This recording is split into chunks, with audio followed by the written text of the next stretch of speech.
Bem, nós estaremos estudando o livro de Neemias. O livro de Neemias. E esta primeira aula, nós vamos abordar a chamada de Neemias. Quem foi Neemias? Neemias, ele foi copeiro. Ele foi copeiro do rei Artaxerxes. A palavra Arta quer dizer filho. Então, Artaxerxes quer dizer filho de Xerxes. Filho de Xerxes. E Neemias, como copeiro, ele era aquela pessoa que provava o vinho e provava a comida antes de chegar na boca do rei, antes dele beber ou ele comer. Neemias era aquele que provava a comida. Se tivesse envenenada, a primeira pessoa a morrer ou a sentir que alguma coisa estava errada naquele vinho ou na comida era o próprio Neemias. Neemias, ele trabalha dentro do palácio. Não sabemos se ele era casado, tudo indica que ele era eunuco. Neemias não nasceu em Jerusalém. Neemias nasceu no cativeiro babilônico. Nos 70 anos de cativeiro babilônico, Neemias nasceu no cativeiro. Nós não vemos Deus chamando Neemias. Não. Tudo acontece quando o seu irmão Anani visita Jerusalém, e vem trazendo notícias dizendo que a cidade estava, o que ele viu era só cinza. Os muros caídos, a cidade, porque Nabucodonosor, há 70 anos atrás, deixou a cidade totalmente destruída. Então, com essa mensagem, Neemias sai da sua zona de conforto ele sai da sua zona de conforto para este grande empreendimento de levantar os muros de Jerusalém e levantar depois a própria cidade.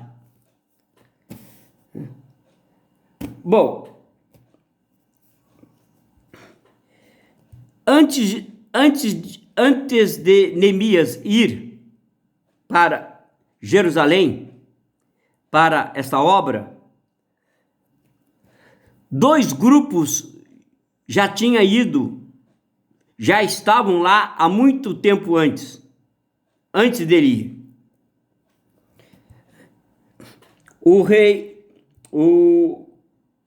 O profeta Ageu, com 80 anos, o profeta Zacarias, com 17 anos, o governador Zorobabel, o sumo sacerdote Josué, com mais de 50 mil pessoas, eles caminham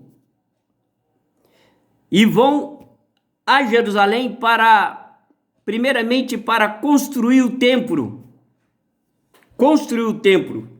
Por que eles faziam isso? Antes de levantar a cidade, antes de construir uma cidade, eles levantavam o templo do seu Deus. É porque naquela época a cultura dos povos era o seguinte: primeiramente temos que agradar o nosso Deus. Depois que agradarmos, levantarmos um altar ou um templo ao nosso Deus, agradando a Ele, as demais coisas que iremos fazer nos nossos empreendimentos será tudo mais fácil. porque ele estará alegre conosco. Então, eles vão para levantar o templo.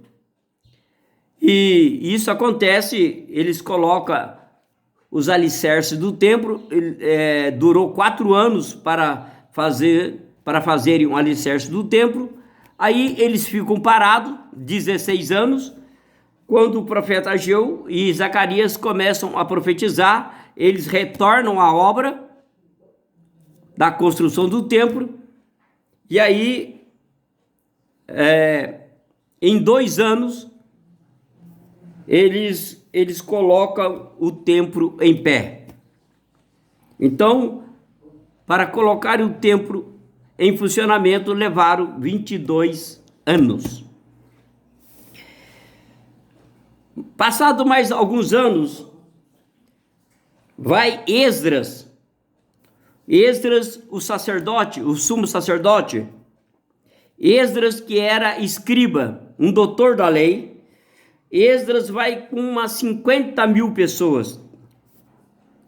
Ele vai para ensinar o povo a lei, porque se eles construíram o templo, mas se não soubessem a lei, não iria adiantar, não iria adiantar nada a construção do templo. Não iria adiantar nada. Então Esdras vai com umas 50 mil pessoas, né?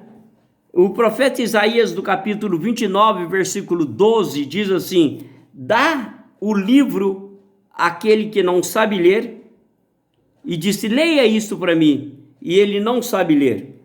O que aconteceu? Aconteceu que quando Nabucodonosor,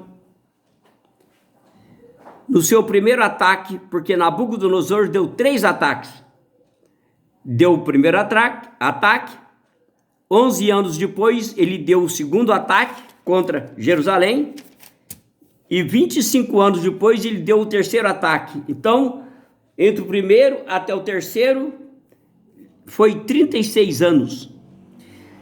No primeiro ataque em que Nabucodonosor dá, então ele leva os jovens de elite, os jovens profissionais para a Babilônia. E, bom, esse povo que foi levado vivo para a Babilônia falavam hebraico. Só que, ao passar dos anos, de 70 anos ali, eles perderam a sua língua, eles perderam a sua linguagem e começaram a falar aramaico. Quando eles retornam 70 anos depois para o seu país, eles não sabem mais falar hebraico, eles falam aramaico. Então, Esdras, que era filho de sumo sacerdote, né? E ali dentro do seu lar, na Babilônia, o seu pai não deixou que a família perdesse a sua cultura, a sua língua, né? O seu idioma, né?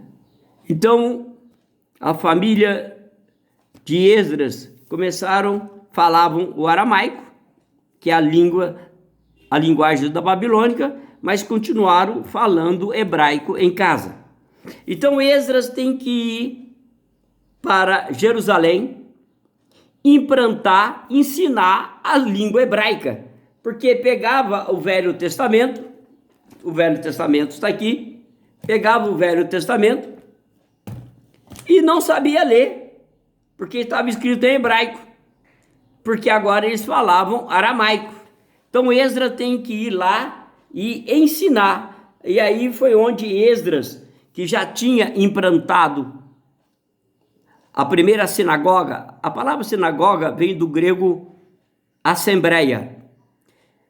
Esdras, que já tinha implantado a primeira sinagoga, ou a grande sinagoga, né, lá na Babilônia, ele vai implantar agora nas terras de Israel, em cada cidade, ele vai implantar, né, ele vai implantar as sinagogas, casa, escola de ensino, para que o povo volte a falar a língua hebraica.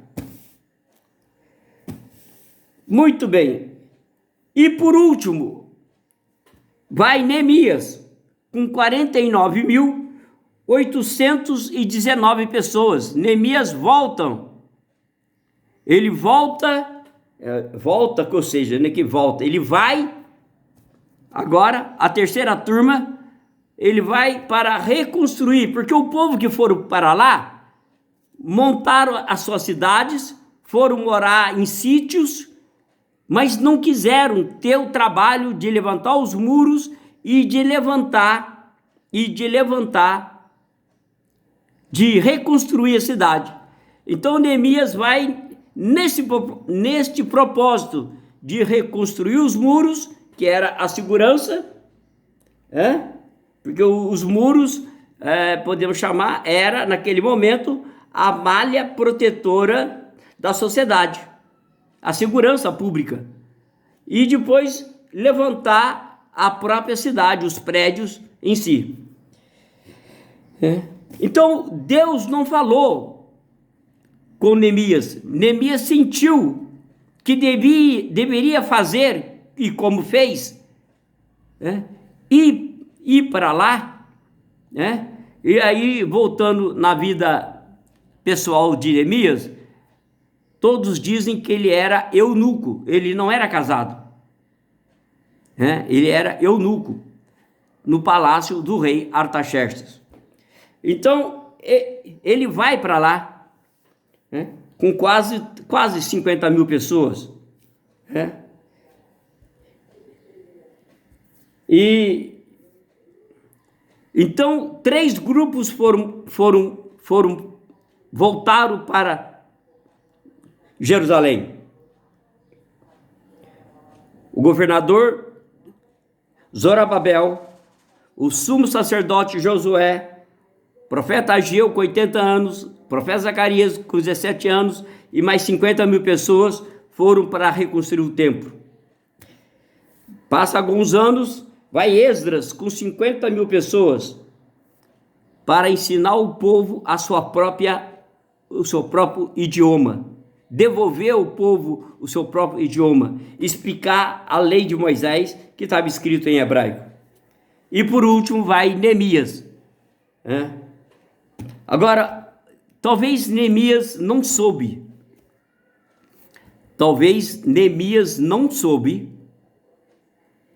mas as 70 semanas de Daniel, que é a matéria de escatologia, a palavra escatologia quer dizer doutrina das últimas coisas, doutrina dos últimos acontecimentos dentro da palavra de Deus. As 70 semanas de Daniel começou em Neemias capítulo 2, tá?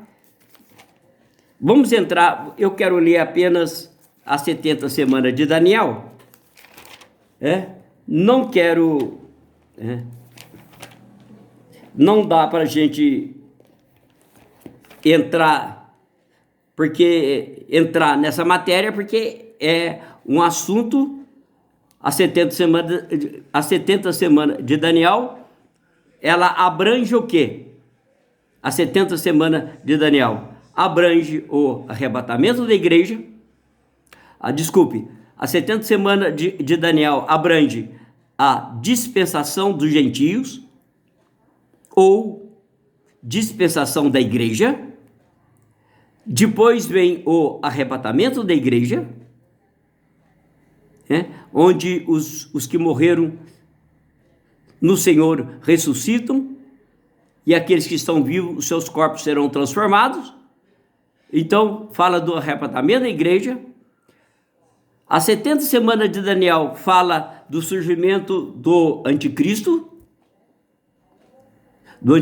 na terra. As 70 semanas de Daniel vai falar dos 7 anos da grande tribulação, onde vem o anticristo, o falso profeta, o dragão, constrói o templo de Salomão em Jerusalém. Na metade da semana, o anticristo, que são 3 anos e meio, quebra essa aliança. E aí vem uma perseguição contra todos aqueles que não têm a marca, o número 666. As 70 semanas de Daniel também fala da vinda do Senhor em glória, com seus anjos e com a igreja no final dos 7 anos. Abrange tudo isso.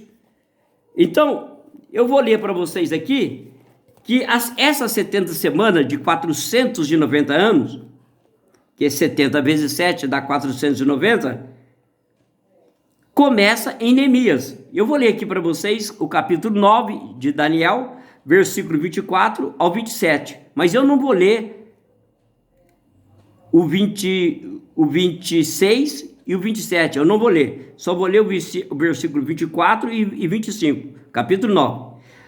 70 semanas estão determinadas sobre o teu povo e sobre a tua santa cidade, para cessar a transgressão, para dar fim aos pecados e para expiar a iniquidade e trazer a justiça eterna, e selar a visão e a profecia, e para ungir o Santíssimo. Versículo 25. Sabe e entende, Daniel. Era o anjo Gabriel falando com Daniel. Sabe e entende, desde a saída da ordem para restaurar para edificar a Jerusalém até o Messias. Então, quando é que surgiu essa ordem? Essa ordem surgiu com o rei, no capítulo 2 de Neemias, o rei Artaxerxes, autorizando que Neemias vá e reconstrua os muros e a cidade. Logicamente que quando você lê a Bíblia, como as nossas Bíblias estão fora de ordem, os seus livros estão fora de ordem cronológica, então a gente fica meio confuso, porque Daniel está aqui e você vai ler Neemias lá atrás. É que os nossos livros estão fora de ordem cronológica de escrita. O livro de Esdras, Neemias e Esther vem depois de Daniel. Depois que Daniel morre, é que aparece o livro de Esdras, de Esther, o livro de Esdras, Neemias e Esther. Mas eles foram, pela Sociedade Bíblica Brasileira, colocaram fora de ordem cronológica. Tá? Então, o próprio Neemias não sabe. Talvez ele não soube que ele fazia parte do início das 70 semanas de Daniel. Ele não sabe. Então, as 70 semanas de Daniel, capítulo Daniel 9, versículo 24 ao 27, que eu li apenas o 24 e o 25, começou no capítulo 2 de Neemias. Tá? Isto começou aqui no capítulo 2 do livro de Neemias. Então, Neemias, ele não foi chamado por Deus. Neemias, ele não teve visão, revelação de Deus, mas ele sentiu no seu coração que ele teria que fazer alguma coisa. Ele estava bem, trabalhando no palácio, diante do rei, ganhando bem, mas ele vai sair da sua zona de conforto. E uma coisa que chama a nossa atenção,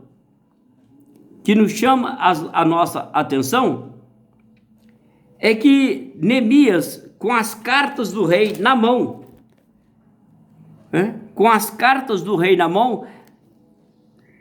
ele convidou o povo, o seu povo que estava lá, para irem com ele, para voltarem para Jerusalém.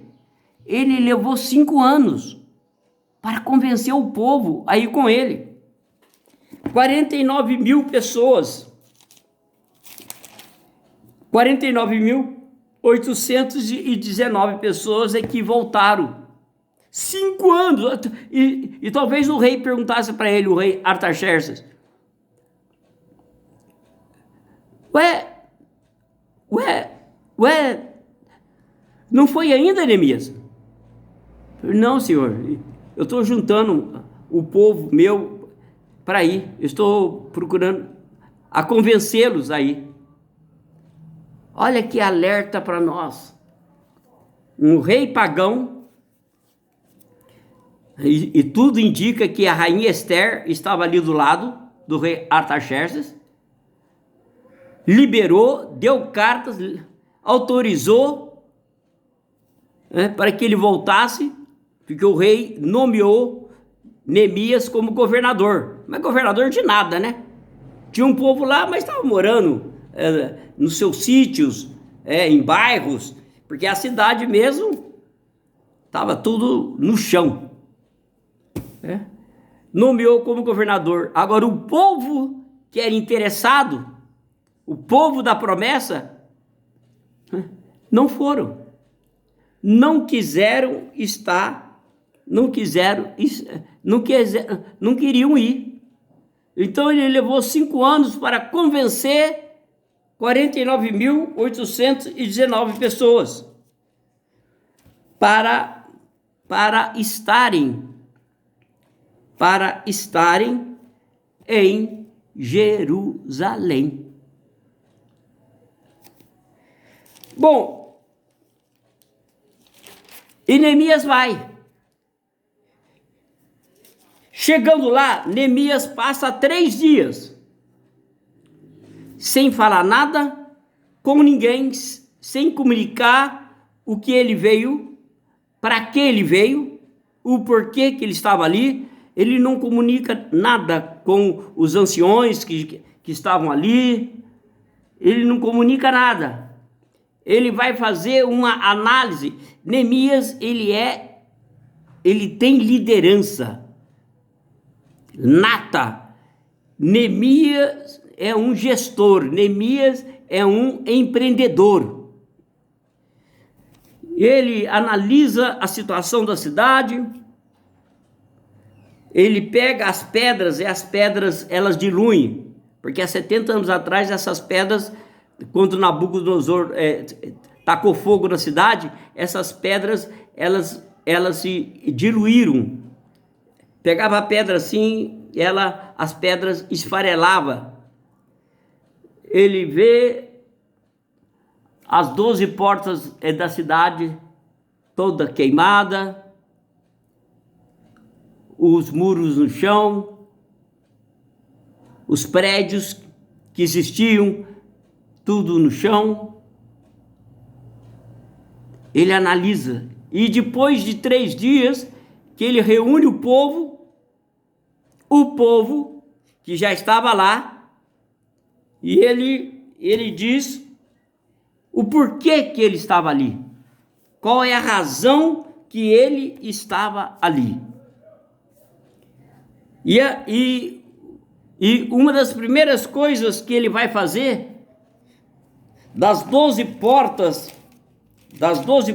que a cidade tinha, das 12 portas, ele vai restaurar essas 12 portas. E a primeira porta que ele vai restaurar é a porta das ovelhas. A segunda porta é a porta velha. Tinha a porta do cavalo, a porta do peixe, a porta do lixo, chamado monturo, porque por essa porta só saía o lixo da cidade. O lixo não saía por qualquer porta, saía por uma porta já destinada para isso. Ele vai restaurar a porta das ovelhas, a porta velha. Isto fala muito conosco no dia de hoje. O apóstolo Paulo diz que as coisas velhas já se passaram e tudo se fez novo. Mentalidade velha, arcaica, pessoas que não estudam, que não se aprimoram, nas suas áreas, medicina, né? Um mecânico, né? Um mecânico que só entende de carro de 1930, não se aprimora nos carros que vieram, que estão atualizados. Um técnico, eu aprendi isto vendo o meu pai. O meu pai e tem 90 e poucos anos hoje, e o meu pai ele conserta rádio e televisão.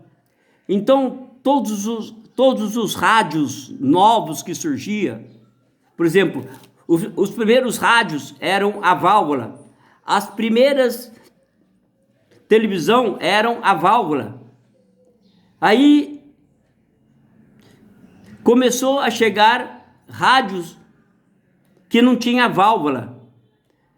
Começaram a chegar TVs que não tinha válvula. Então o meu pai pegava aqueles esquemas, comprava livros novos e ia estudando em casa. Quando chegava aquele rádio, aquela televisão, ele já sabia o que fazer, como consertar, aonde estava, porque ele se aprimorava. Ele se aprimorava com tudo aquilo que estava acontecendo. Então ele sabia consertar o que era um rádio, uma TV antiga, como ele consertava uma TV que estava na praça, o novo modelo.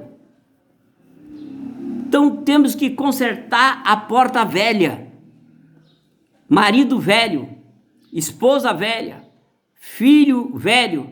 São pessoas que vivem no seu mundo carnal, de egoísmo. Temos que transformar, renovar a nossa mente pela palavra de Deus. Romanos 12, versículo 2 diz: e não vos conformeis com este mundo, mas renovai pelo vosso entendimento. Renovação na mente, renovação. O evangelho é uma renovação em nossas vidas.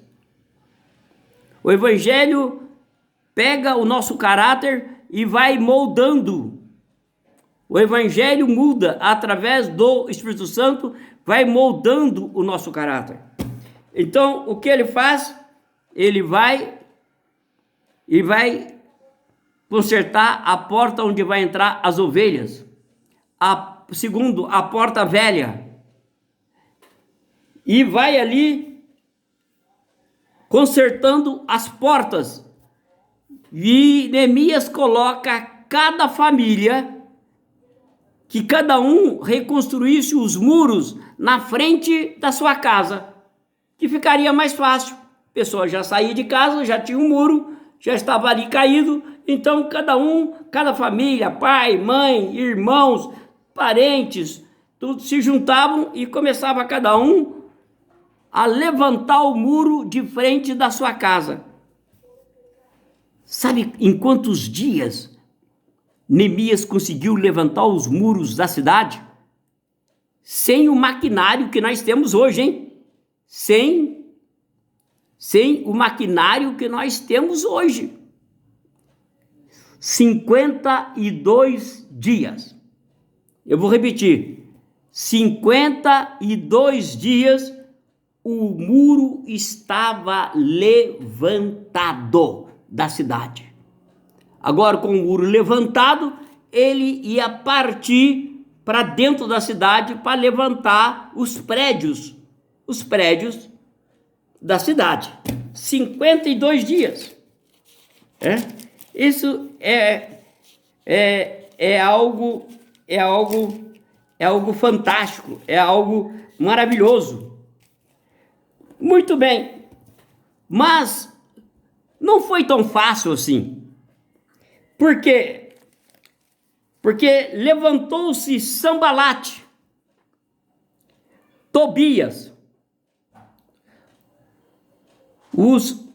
os árabes e os amonitas e os asdoditas Bom, quem são esse povo? Todo esse povo que se levantou eram inimigos de Neemias. E eu vou explicar. Sanbalate era governador de Samaria. Aí tinha o Tobias, os árabes, os amonitas. Quem são os amonitas? Os amonitas são irmãos carnais,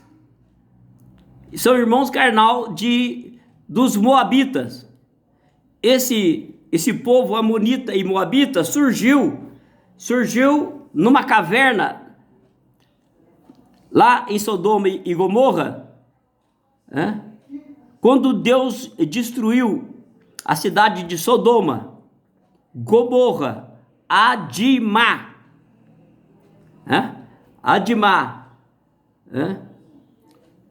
Zeboim e Zela. Essas 4 cidades, Sodoma, Gomorra, Adimá e Zeboim, foram destruídas, mas a cidade de Zela, porque eram 5 cidades da Campinas, como Ló, ele fugiu para lá, para uma caverna, ele e as 2 filhas, então essa cidade não foi destruída, foi destruído 4. Então as filhas de Ló deram vinho para o pai, embebedaram e tiveram incesto, relação sexual incestuosa.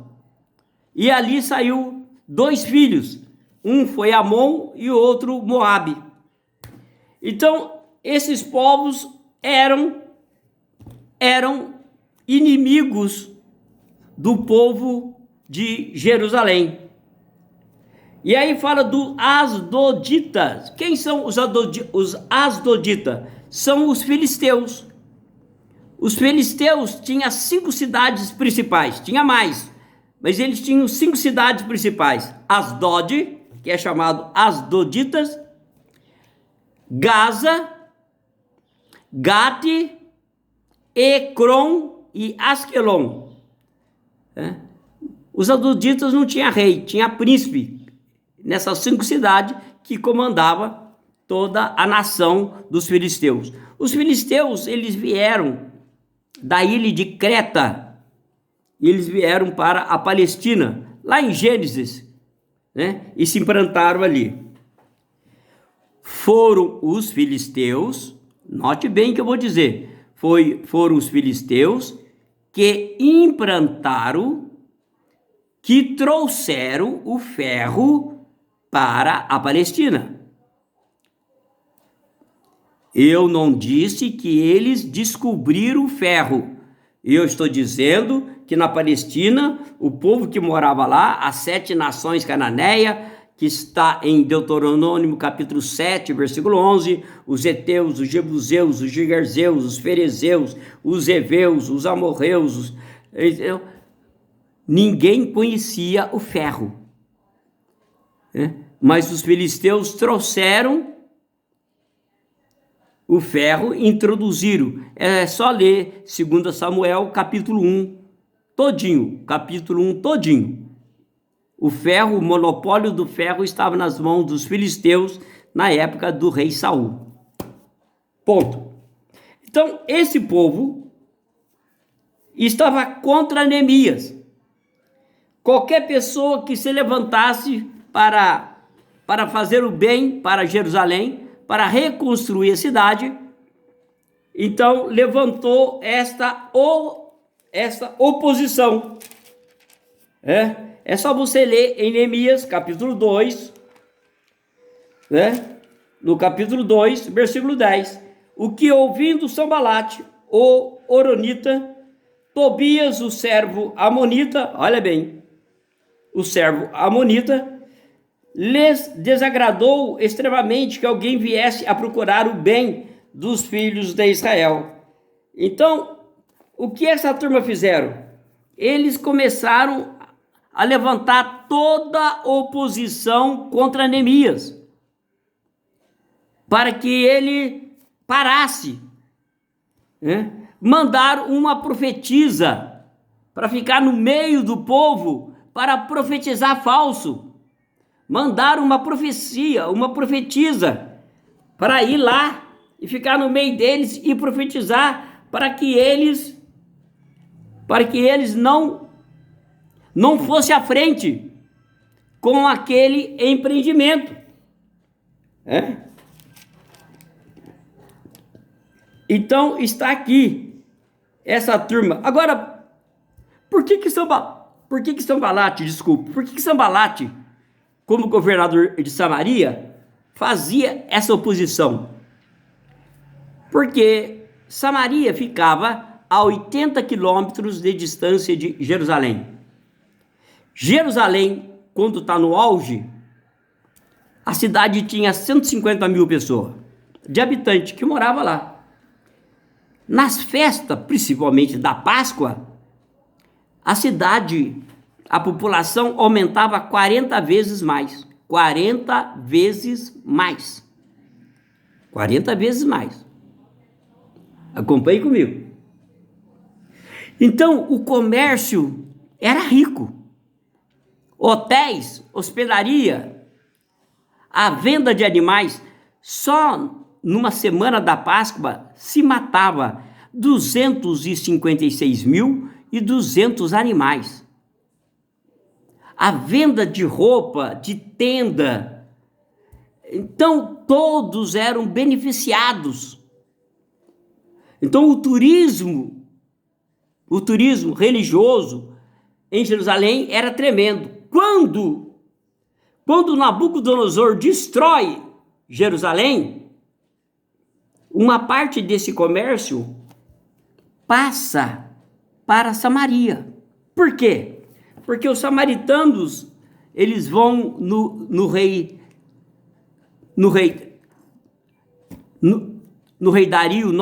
Dário Noto e pede permissão para construir um templo igualzinho o templo de Jerusalém no Monte de Gerizim. O Monte de Gerizim ficava do lado do Reino do Norte. Então, Jerusalém está destruída, não tem mais comércio, não tem mais templo. Então, uma parte desse turismo ia para Samaria. Impostos, pedágio e tantas outras coisas mais. Então, Jerusalém sendo construída, o turismo iria voltar, o dinheiro ia diminuir em Samaria e iria todo o dinheiro para Jerusalém. Comércio, irmãos. Dinheiro e mais dinheiro. Muito bem. O que Neemias faz é algo maravilhoso. Mas o que nos chama a nossa atenção é que Sanbalate, Tobias, os árabes, os amonitas, eles até que não estavam preocupados com as portas, não. Não, eles não estavam preocupados com as portas. Eles colocando as 12 portas. Não. Mas quando Neemias tampou as brechas que tinha no muro, eles ficaram irados. Está aqui, no capítulo 4 de Neemias. No capítulo 4 de Neemias, no capítulo 4, versículos 5 e 6. Vou passar a ler. E não cubras a sua iniquidade, e não se risque diante de ti o seu pecado, pois que te irritaram na presença dos edificadores. Porém, edificamos o muro, e todo o muro se fechou até a sua metade, porque o coração do povo se inclinava a trabalhar. Agora vamos aqui no 7. E sucedeu que, ouvindo Sanbalate, Tobias, o amonita, e os árabes, os asdoditas, que tanto ia crescendo a reparação dos muros de Jerusalém, que já as brechas, ou as routuras, routura e brecha é a mesma coisa, se começava a tampar, iraram-se sobremodo, não por causa das portas, mas por causa Neemias estava tampando as brechas. Que brechas são essas? E quem é que fez essas brechas? Vamos aqui. Abra em Jeremias capítulo 52, versículo 7. Comigo. Jeremias capítulo 52, versículo 7. Abra comigo. Abra aí. Vamos lá. Jeremias capítulo 52, verso 7. Quando Nabucodonosor, há 70 anos atrás, cercou a primeira vez Jerusalém, como cercou a segunda e a terceira, quando ele cercou a cidade e o povo dentro da cidade, o povo que estava dentro da cidade, principalmente os valentes, fizeram brecha no muro. Aqui, ó. Fizeram brecha no muro para não morrer, de medo de morrer pelos soldados babilônicos. Fizeram brecha no muro para correr, para sair fora. Então vamos ver aqui, ó. 52, verso 7. Então foi aberta uma brecha na cidade, e todos os homens de guerra, de Jerusalém, fugiram e saíram da cidade de noite pelo caminho da porta entre os dois muros, a qual estava perto do jardim do rei, porque os caldeus, os babilônicos, cercavam a cidade ao redor, e foram pelo caminho da campina. Então quem abriu as brechas foi o próprio povo de Deus, de medo, correndo de Nabucodonosor, os seus soldados, fizeram brechas no muro. E essas brechas nunca foram tampadas. Nunca foram. Depois Nabucodonosor derruba os muros todinho, mas ficaram ali na parte do muro, que uma parte estava levantada, ficaram aqueles buracos, aquelas brechas. E Neemias percebeu isso, que não bastava apenas levantar o muro e colocar as portas, tinha que tampar essas brechas. E era por essas brechas que Sambalate, Tobias queriam entrar para fazer as suas desordens. Quando nós entregamos a nossa vida ao Senhor Jesus, o Espírito Santo está na porta do nosso coração. Mas aí o diabo não vai entrar por essa porta, porque ele vê o Espírito Santo lá. Mas ele vai querer entrar por brechas em nossas vidas, legalidades que podemos dar, e nessas brechas ele não vai entrar pela porta, porque Jesus está lá, ou o Espírito Santo está lá, na porta do nosso coração. Então ele vai querer entrar por brechas que ele vai procurar em nossas vidas para poder entrar. Tá aqui, ó. Eles se iraram, eles ficaram nervosos, porque repararam as brechas do muro.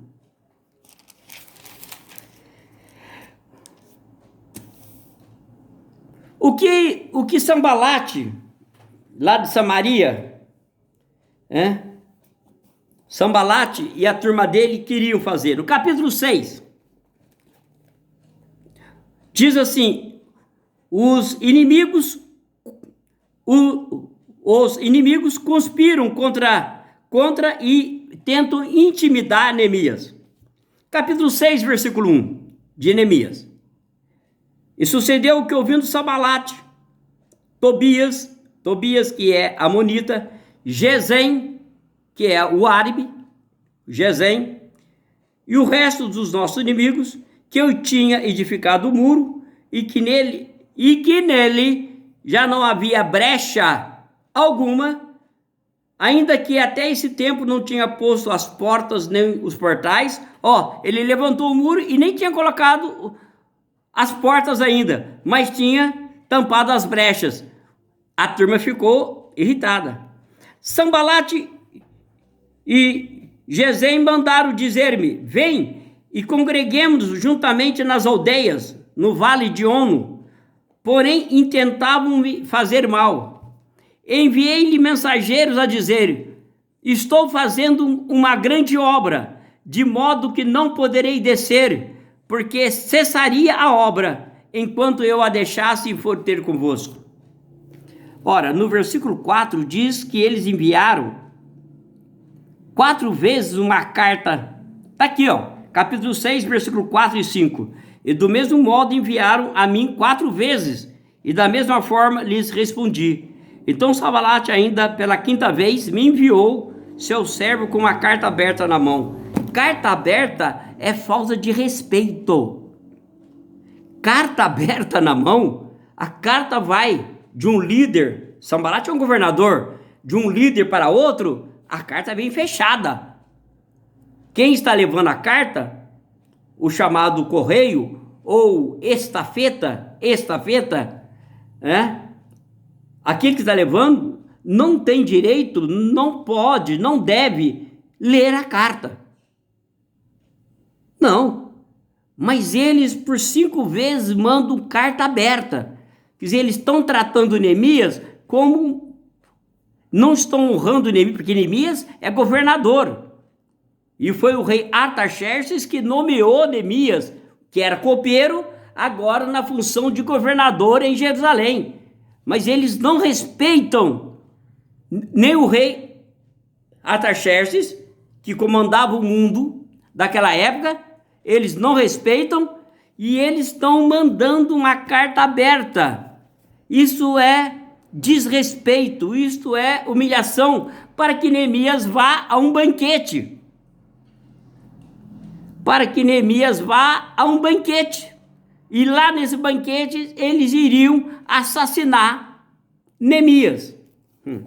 Mas Neemias sabia. Sabe o que Neemias sabia? O Salmo 1. Neemias sabia o Salmo 1. Salmo 1, verso 1. Bem-aventurado é o homem que não anda segundo o conselho dos ímpios, e nem se detém, não para no caminho dos pecadores, e nem se assenta na roda dos escarnecedores. Antes o seu prazer é na lei do Senhor, e na sua lei medita de dia e de noite. Neemias sabia desse salmo. Ele não andava, ele não se detinha e não se assentava na roda dos escarnecedores. Então, todas as vezes ele disse não, ele estava em cima do muro, chegava aquele mensageiro com a carta e ele dizia: não vou descer, não posso descer, porque eu estou fazendo uma grande obra. Estou fazendo uma grande obra. Olha bem, tem uma diferença, entre obra e trabalho. Deixa eu dizer uma coisa. Apocalipse 2, verso 1 diz que a igreja de Éfeso, capítulo 2, versículo 2, o Senhor diz assim: conheço o teu trabalho. Não, conheço as tuas obras e o teu trabalho. A igreja de Éfeso, ela começou fazendo a obra e terminou trabalhando. Quando Éfeso começa trabalhando, ela perde o primeiro amor. Porque quem trabalha, e não tem nada contra trabalho, eu só estou mostrando a diferença entre obra e trabalho. Quem trabalha tem horário para entrar e tem horário para sair. Quem trabalha quer pagamento, lógico. Se está trabalhando, ele quer receber. É direito. Agora, quem faz a obra tem horário para entrar e não tem horário para sair. Quem faz a obra não sabe se vai receber ou não. Então é muito diferente. Então, Neemias dizia para cada mensageiro: estou fazendo uma grande obra, de modo que não poderei descer, porque cessaria essa obra, enquanto eu a deixasse e fosse ter convosco.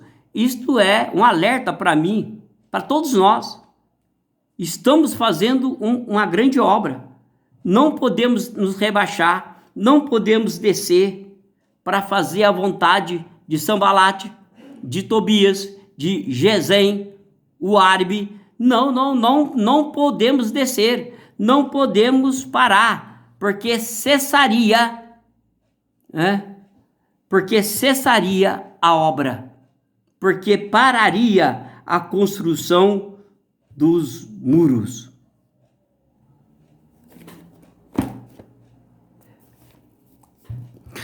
Bem, esta é a primeira parte do estudo de Neemias. A primeira parte.